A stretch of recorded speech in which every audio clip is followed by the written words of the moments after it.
Shabbat Shalom, everyone. On this Shabbat Vayigash, surprises in store for Jacob's brothers. I think we need a quick recap for those of you who have not been completely keeping up with as the Torah turns and its many, many spinnings and turnings. Let's have a quick review. First, Joseph is given the coat of many colors by his father Jacob.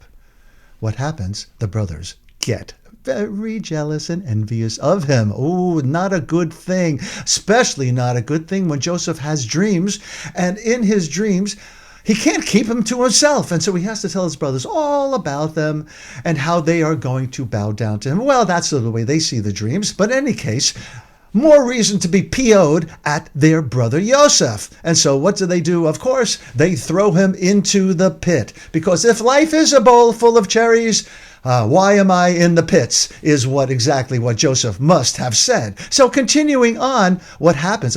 He gets sold to the Ishmaelites.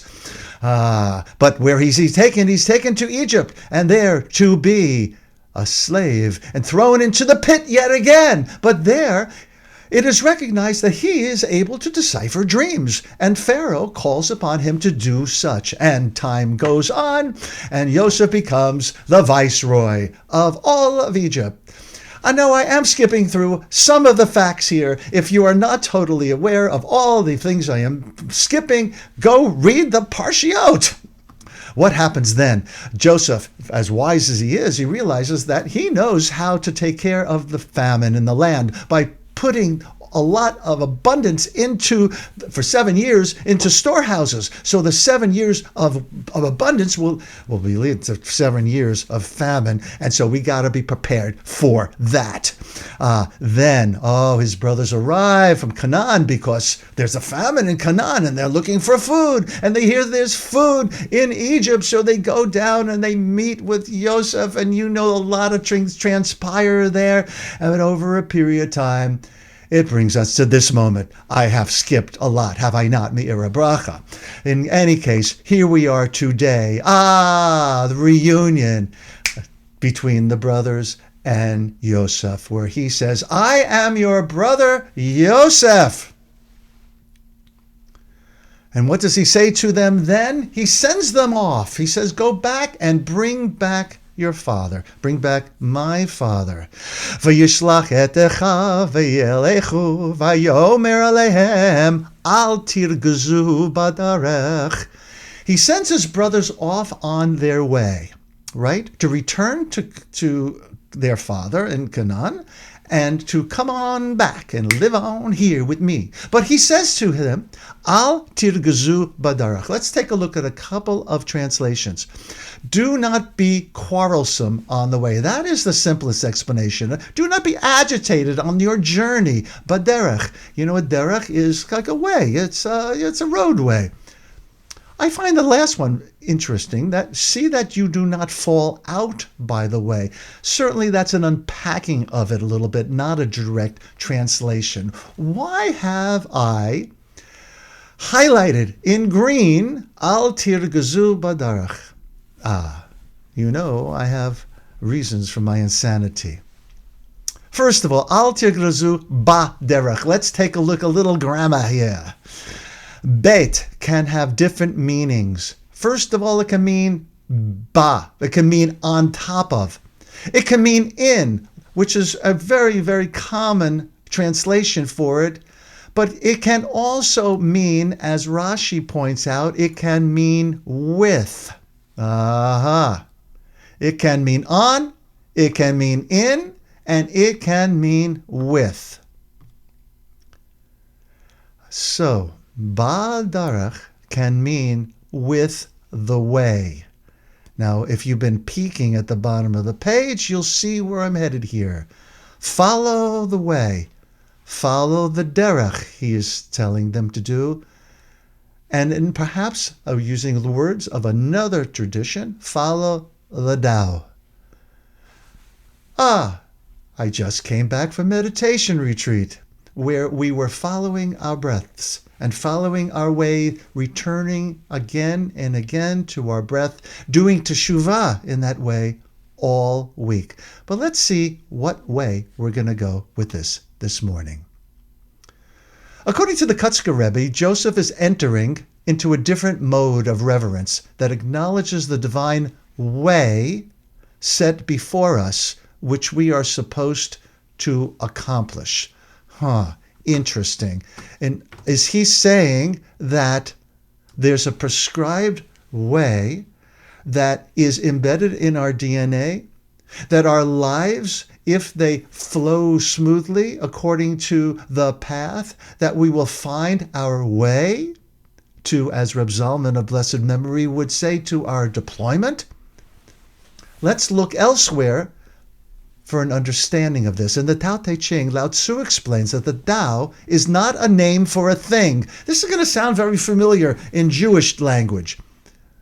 But the underlying natural order of the universe, whose ultimate essence is difficult to circumscribe because it's non-conceptual yet evident in one's being of aliveness. Right? Who is this aliveness that I am? It's saying the same thing. Tao is eternally nameless. This just fills me with much joy to again affirm and confirm many paths, one God. Eternally nameless, and should be distinguished from the countless named things that are considered to be its manifestation. The Tao is a road, a path, the way. I hope you're staying with me here, because there is a road, no simple highway. We sing it every week with different words, between the dawn and the dark of night. If you go, no one may follow. That path is for your steps alone, ripple in still waters, where there is no pebble tossed, nor wind to blow. You choose to lead, must follow. But if you fall alone. If you should stand, then who's to guide you? You know these words. If I knew the way, I would take you home. So clearly the same idea of the Tao, of the Derech, is expressed by Robert Hunter, lyricist for the Grateful Dead. You have your own way. I can't take you there. I have mine own way. If I knew the way, I would take you home. But each of us has our own Tao. Rav Kook teaches. Before I share this with you, I used this in my smicha ceremony. And I can see Reb Zalman of blessed memory sitting right in front of me when I shared these words. Kol adam tzarich leda'at. Every person must know shekarui hi la'avod al pi ofen, that he or she is being called to serve in a way ha'achra v'hargasha v'hamiyuchad shelo, in a way that's compatible with his unique aspirations and feelings, true to the core of his or her soul. Al pi shoresh nishmato. You hear the word shoresh? That's the root. So each of us, there's a root to our soul that connects us to the divine that is unique and ours alone. That path is for your steps alone.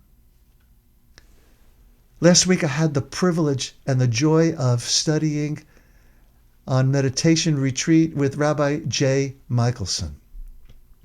I'm lifting here a line from Pirkei Avot. Akol tzafui v'harshut netuna. Everything is foreseen, yet freedom of choice is granted. This is not some Zen-like paradox, but rather describing how things are, Rabbi J comments. In actuality, everything is foreseen if for foreseen we mean by an omniscient God. But I don't know what you mean by God, by the G word. Certainly, Yehiyeh Asher Yehiyeh is a verb. And certainly there's a difficulty in here, which is the issue of freedom of choice. Do we have it, or is it limited?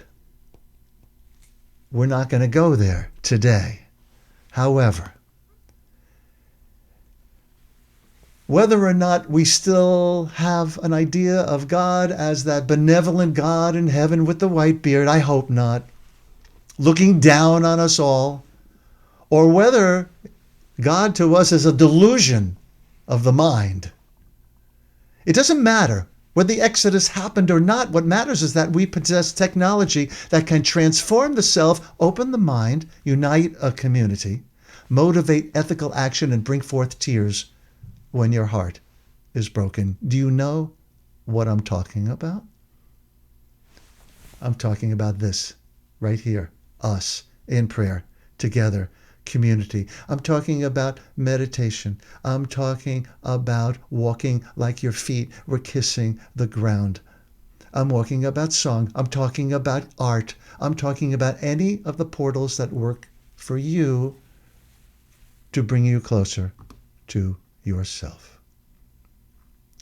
your authentic self. And so on this Shabbat, Vayigash, may our blessing be that may you awaken and reawaken to the calling of your soul, reminding you in every moment of every day of who you were always meant to be, and guiding you on the path that are for your steps alone. Shabbat Shalom, everyone.